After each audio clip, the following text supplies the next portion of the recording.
Vâng, trước mắt các bạn là đoàn diễu hành của chùa Trà Cứu hướng đi vào chợ thị trấn nha mọi người.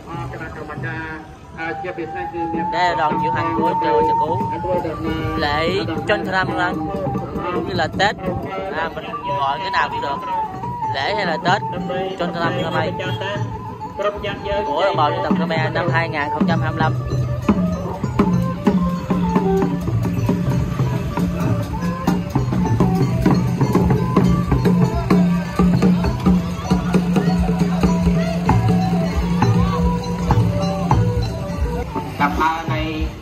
Cái chôn này Phật Phật Tà theo tông chỉ môi nâng sẽ rây bayประការក្នុងក្នុងអង្គការបាត់ជួយឆ្នាំថ្មីប្រពៃណីជាតិដែលបានមកដល់នៅក្នុងទូតាផ្នែកយើងនោះគឺសេរីទី1គឺពេលព្រឹកសេរីទៅនឹងមុខសេរីទី2គឺនៅក្នុងទ្រូងសេរីពេលថ្ងៃនិងសេរីទី3គឺសេរីនៅនឹងជើងគឺជាសេរីនៅពេល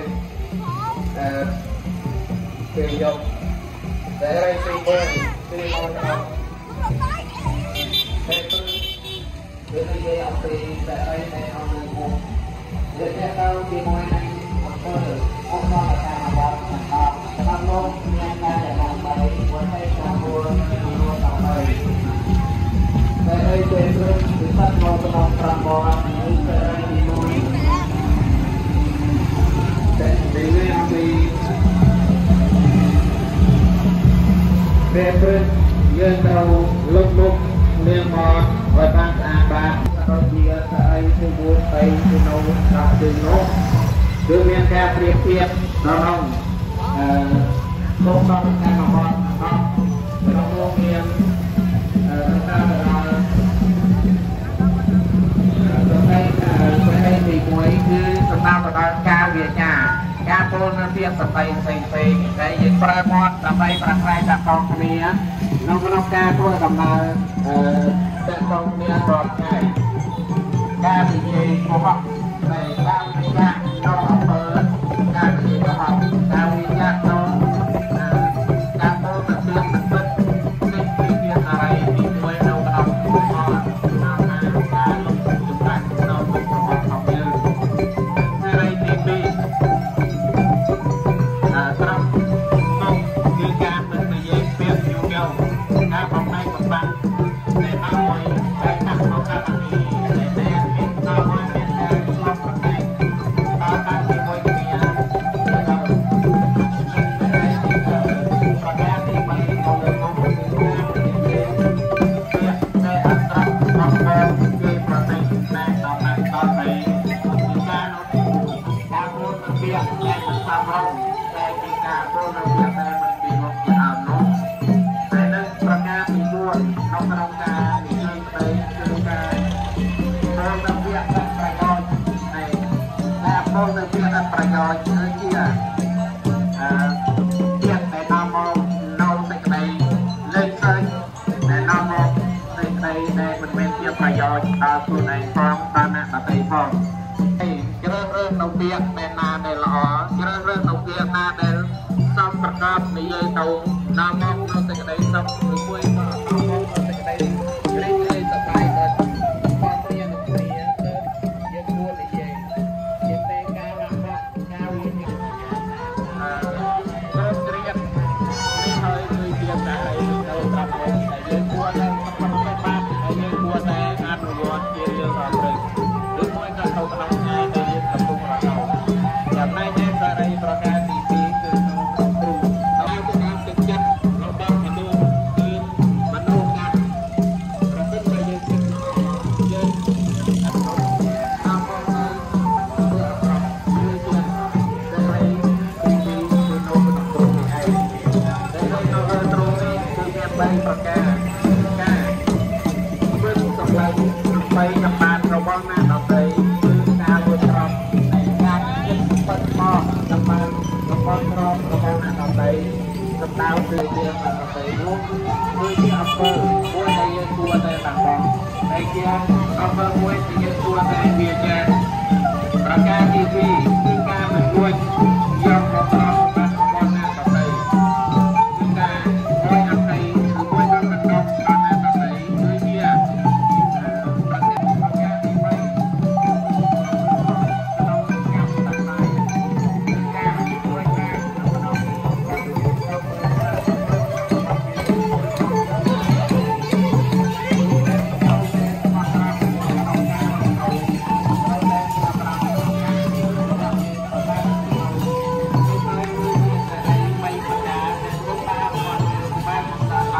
បានតាមដៃហើយគូចៅរបស់ដល់ពេលនេះយើងបានប្រតិបត្តិជារៀងរាល់ឆ្នាំជារៀងរាល់ពេលជារៀងរាល់វេលាហើយដូចមកហើយក្បួនខាងអង្គមហាចក្រាមនៃវត្តពោធិ៍ព្រះនគររបស់ផងយើងកំពុងតែធ្វើដំណើររបស់ជំនាញបន្តិចម្ដងចូលទៅកាន់សាថ្មីហើយចាច់យោសមារតីនៃក្បួនដង្ហែមហាសង្ក្រាមរបស់យើងពេលនេះទៅបីថាស្ថិតនៅក្រោមកម្ដៅបពុទ្ធហេងរបស់ព្រះកុលយាយ៉ាងណាក៏ដោយប៉ុន្តែទើបចាប់នៃក្បួនដង្ហែមានសិលនិកប្រមុនព្រះមហោសថទាំងផងមេចាប្រកាសរុណាគ្រប់ព្រះអង្គបានដឹកនាំក្បួនដង្ហែរបស់យើងដែលពេលនេះឃើញថាមាននៅភាព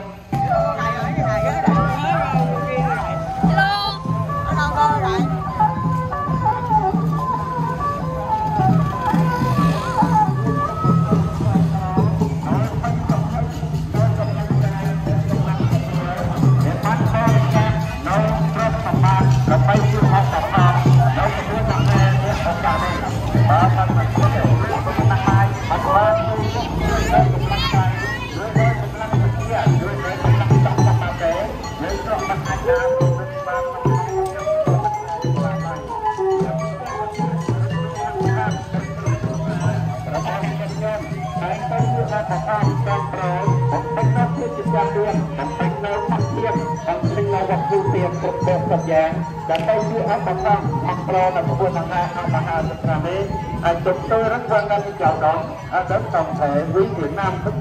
tử đã phát dạy cũng như ngắm nhìn cuộc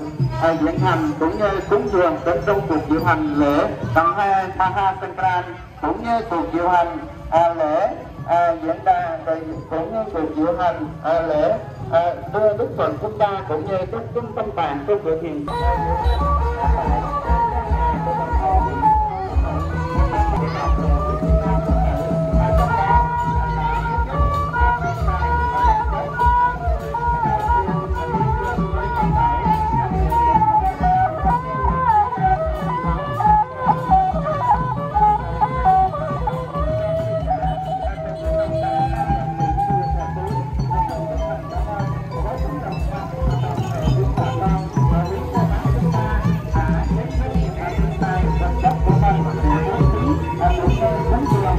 báo cùng với mọi người chúng tôi ngày hôm nay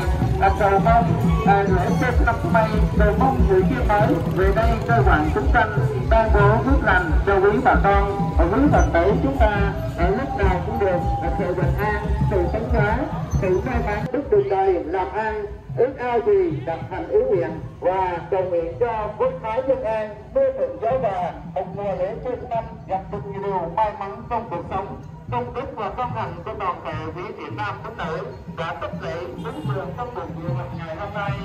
Xin nào hướng gửi đến ông bà, cha mẹ, tổ tiên của toàn thể quý Việt Nam Phật tử của viện Phật tổ các thầy cô gia đình tạo góp khoảng từ những ngày sang đến Tết và mong các bậc anh nhân ấy hướng đến tinh thần phước báo mà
Hãy subscribe cho kênh Ghiền Mì Gõ để không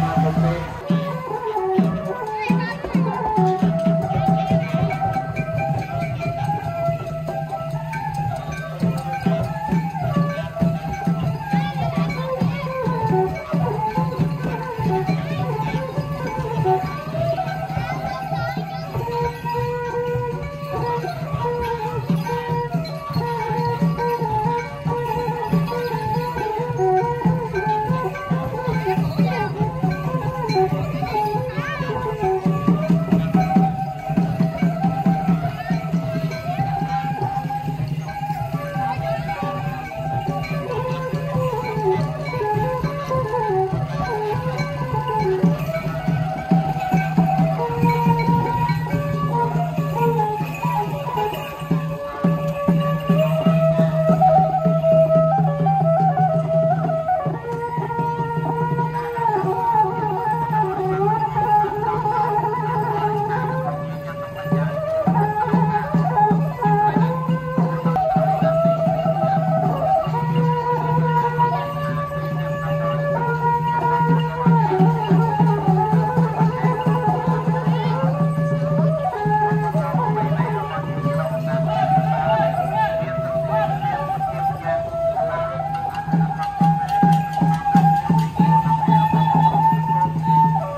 សូមទទួលសូមសួរក្នុងសេចក្តីសុខទុក្ខគ្រប់ប្រការចំពោះអ្នកទាំងពុទ្ធបរិស័ទដែលក្នុងចំណោមវត្តបរិស័ទរបស់ចំណែកវាតាមបីដើ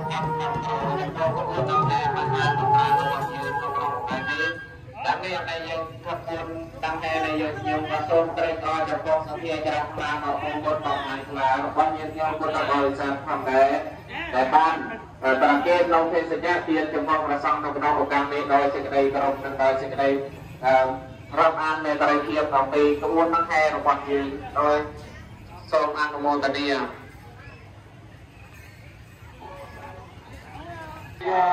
និតោទោសសង្ឃោកមតោតាវាបានយោមោលេបញ្ញាណៃលតវតនាវានវវិយយោកលាវេនីតាមយ៉ាងណា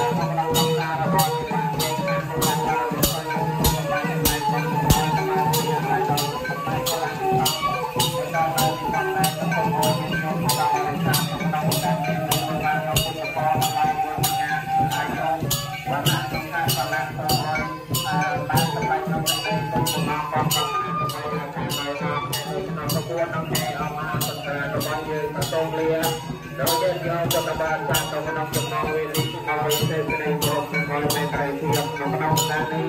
ដើម្បីថាព្រះអាទិត្យដែលជាចរទៅដល់ទីណាក់លែងដើម្បីនឹងទៀមនឹងហើយដែរនេះឯកពួនដង្ហែមហាចន្ទ្រារបស់អង្គយើងនៅក្នុងឱកាសនេះពុំបានធ្វើដំណើរបន្តិចម្ដងចំណងទៅខាងមុខដើម្បីតកដំណើរទៅខាងវេនខាងក្រោយចំណត់បានដើម្បីទួតទៅនៅសេចក្តីសុខនិងគ្រប់ប្រការចំពោះញាតិញោមពុទ្ធបរិស័ទដែលនោះក្នុង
con đường Phật đạo và chúng tôi ngày hôm nay của tăng thân tại cha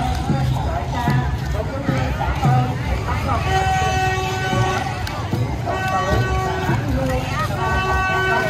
hello.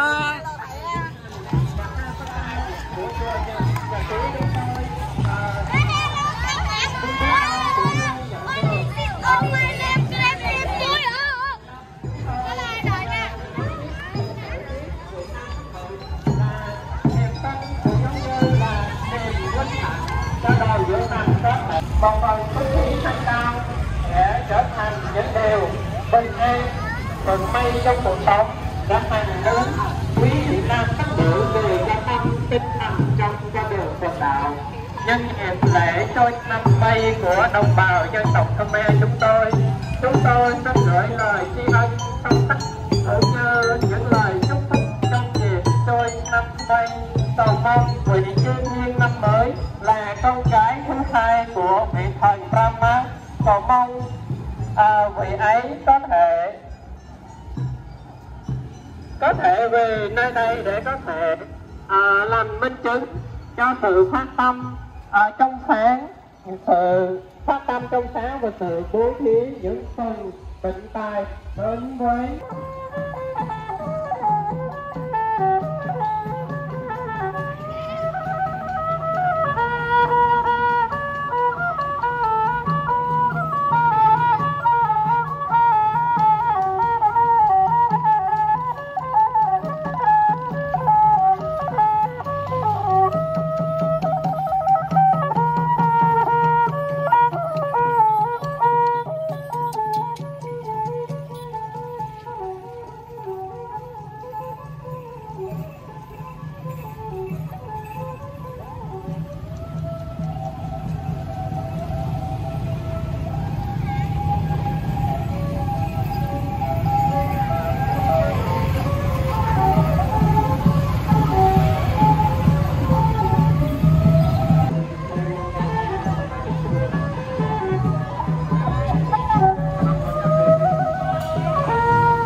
Hãy subscribe cho kênh Ghiền Mì Gõ để không bỏ lỡ những video hấp dẫn.